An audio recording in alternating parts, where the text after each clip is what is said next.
नमस्कार, मेरा नाम प्रेम है और आप लाइव स्ट्रीम देख रहे हैं। देखिए, बीपीएससी के द्वारा बिहार में शिक्षकों की नियुक्ति करवाई जा रही है और देखिए दूसरे चरण के लिए जो अभ्यर्थी हैं वो एग्ज़ाम देने जाएंगे। उससे पहले अतुल प्रसाद ने तमाम जो अभ्यर्थी हैं उनको लेकर प्रेस कॉन्फ्रेंस की। क्या कुछ जानकारी दे रहे हैं अतुल प्रसाद, पहले आप वो सुने। पहली बात कि हर बार की तरह 1 घंटा पूर्व सेंटर पर एंट्री बंद हो जाएगा।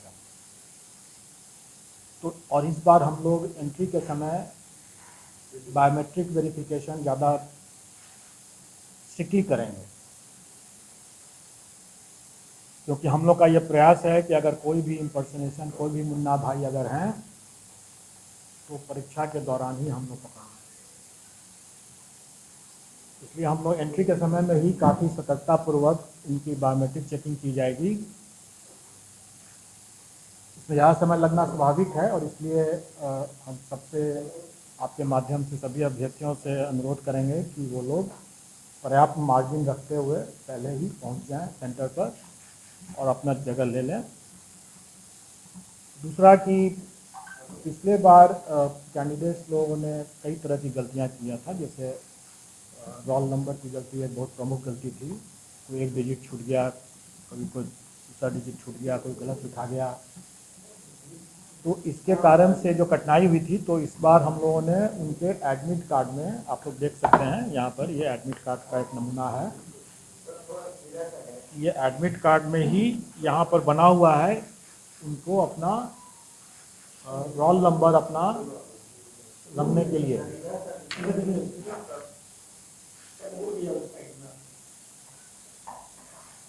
इसमें कोई ऐसा कोई अजूबा चीज़ नहीं है जिसके लिए आपको फ़ोटो खींचने की जरूरत पड़े, लेकिन ये एक उनके लिए है कि अगर वो अपने घर पर बैठे हुए ठंडे दिमाग से, क्योंकि एग्जामिनेशन हॉल में प्रेशर में, तनाव में आकर के वो कहीं गलती कर देते हैं, इसलिए वो पहले ही अपना रोल नंबर लिख करके और गोला बना लें, गोला को रंग लें सही सही तरीके से। घर में है तो अपना जितने बार उसको करेक्शन करना अपना कर लें वो, और उसके बाद वो उसी को लेकर के आए वहाँ एग्जामिनेशन हॉल में, और फिर वो उसी गोला के हिसाब से OMR शीट में गोला बैठाएं तो गलती नहीं होगी, चांसेस कम है गलती।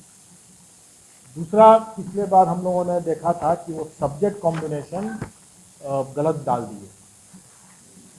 अब हम लोगों के पास में ऐसे कंप्लेन भी आते हैं कि भाई हमने तो ये हमारा तो नंबर कम हो गया, लेकिन कई लोगों ने जैसे हिंदी और उर्दू बांग्ला जो भी सेलेक्ट करना था तीनों रंग दिया है। अब आप सुनते रहिए उसमें बैठ कर कि कौन कौन सही है कौन गलत है, और उससे नेचुरली अगर उसका सिलेक्शन नहीं हुआ तो अब कंप्लेंट का होने लग स्थिति हो जाती है।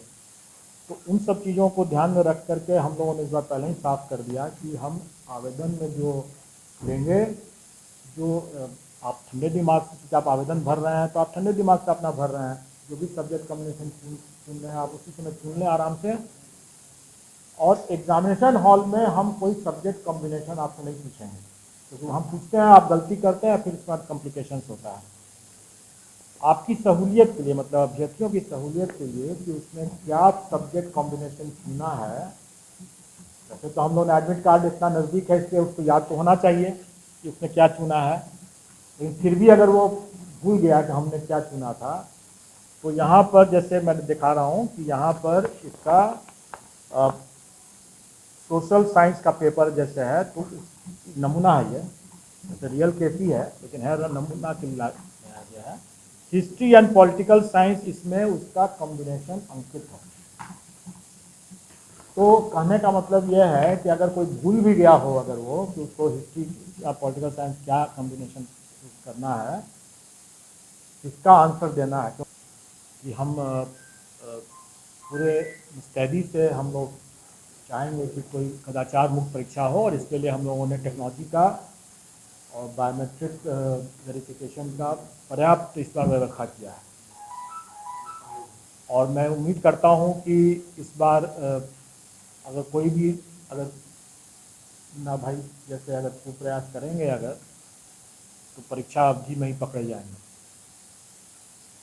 और ये भी है कि अगर कोई अभ्यर्थी जो है, ये भी ध्यान रखेंगे कि कोई गलती न करें अपने जो बेसिक इन्फॉर्मेशन को डालने में, जैसे रोल नंबर इंफॉर्मेशन को डालने में।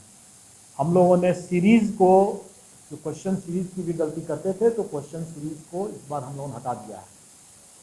इसका यह मतलब नहीं है कि क्वेश्चन अलग अलग सीरीज़ के नहीं होंगे, तो क्वेश्चन अलग अलग सीरीज़ के हैं और उसके OMR में वो प्रिंटेड रहेगा पहले से, उनको नहीं प्रिंट करना।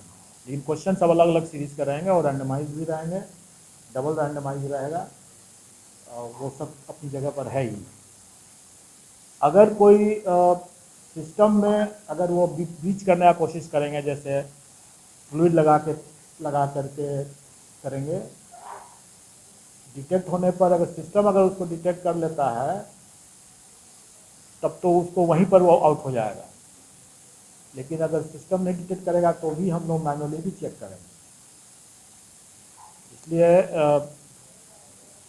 उनको ध्यान रखना होगा कि भाई इस तरह का कोई कुप्रयास ना करें। कई बार लोग फ्लूइड नहीं, जैसे आजकल जैसे फ्लूइड नहीं लेके जाते हैं, चाइनीज पेन लेके जाने की कोशिश करेंगे, या लेकिन आप हमारे OMR में कुछ ऐसे टेक्निक लगा हुआ है इस बार कि वैसा भी कुप्रयास न करें वो, क्योंकि पकड़े जाने पर उसकी खामियाजा बहुत ज़्यादा हो जाएगा। और हम लोगों ने नेगेटिव मार्किंग नहीं रखा है, तो हम मान के चलते हैं कि थोड़ा बहुत तो वो लोग अपना अंदाज लगा ही सकते हैं। लेकिन इस तरह का कुप्रयास बिल्कुल ना करें कि नाखून से या ब्लेड से या फ्लूइड लगा करके या चाइनीज पेन से इरेज करने का कोशिश करेंगे, क्योंकि हम सबका मैनुअल चेकिंग करेंगे। जो सिस्टम से पकड़ लेगा नहीं तो मैनुअल चेकिंग तो होना ही है और इसमें कड़ी कार्रवाई हो जाएगी उस पर। तो ऐसा प्रयास न करें। और कई बार हम लोगों ने देखा है, बल्कि इस परीक्षा में तो उतना नहीं, लेकिन किसी दूसरी परीक्षा में हम लोगों ने देखा, बड़ा अफसोस भी हम लोगों को हुआ कि एक कैंडिडेट ने 8-9 क्वेश्चंस पर क्या किया कि उस पर जैसे डाउट होता है कैंडिडेट्स को कोई आंसर पर, तो एक डॉट लगा दिया वहाँ पर। बाद में उसने सही आंसर दिया है, लेकिन शुरू में अगर डाउट है तो वहाँ पर डॉट लगा दिया। OMR पर डॉट न लगाएं, क्योंकि वो उस कैंडिडेट के केस में हम लोग 8 से 9 क्वेश्चंस को हम लोगों ने हटा दिया। उसका करेक्ट आंसर था, लेकिन चूंकि उसने बगल में दूसरे गोला के अंदर में भी अगर डॉट लगा के रखा था, और हमने जैसा बताया कि हम मैनुअली चेकिंग करते हैं, बहुत अफसोस है मुझे कि उस कैंडिडेट को उसके कारण से नहीं हुआ। उम्मीद है कि अभ्यर्थी ज़्यादा जानते होंगे, क्योंकि उन्होंने इसकी प्रैक्टिस भी किया होगा, तो इसलिए मैं मानता हूं कि वो ज़्यादा जानते होंगे। लेकिन फिर भी आप सबकी जानकारी के लिए प्रथम 30 क्वेश्चन जो हैं किसी भी पेपर में, प्रथम 30 क्वेश्चन जो हैं वो लैंग्वेज क्वालिफाइंग है, और उसके बाद जो 120 क्वेश्चन हैं, जैसे सोशल साइंस का जैसे एग्जाम्पल ले रहे हैं, तो उसमें 40 मतलब क्वेश्चन नंबर 31 से 70 तक 40 क्वेश्चन जो हुए वो जनरल स्टडीज के होंगे, जो सोशल साइंस पेपर की बात नहीं कर रहे। उसके बाद जो 71 से लेकर के जो 150 तक जो होंगे, तो 71 से 40 में जोड़ दीजिए 110 तक। 71 से 110 तक जो होंगे, ये जो 40 क्वेश्चन होगा, इस कैंडिडेट ने चूँकि हिस्ट्री पहले चुना है, तो 71 क्वेश्चन नंबर से लेकर के 110 क्वेश्चन नंबर तक वो 40 क्वेश्चन जो है वो हिस्ट्री का क्वेश्चन देखेगा और हिस्ट्री के हिसाब से उसमें आंसर भरेगा OMR शीट में।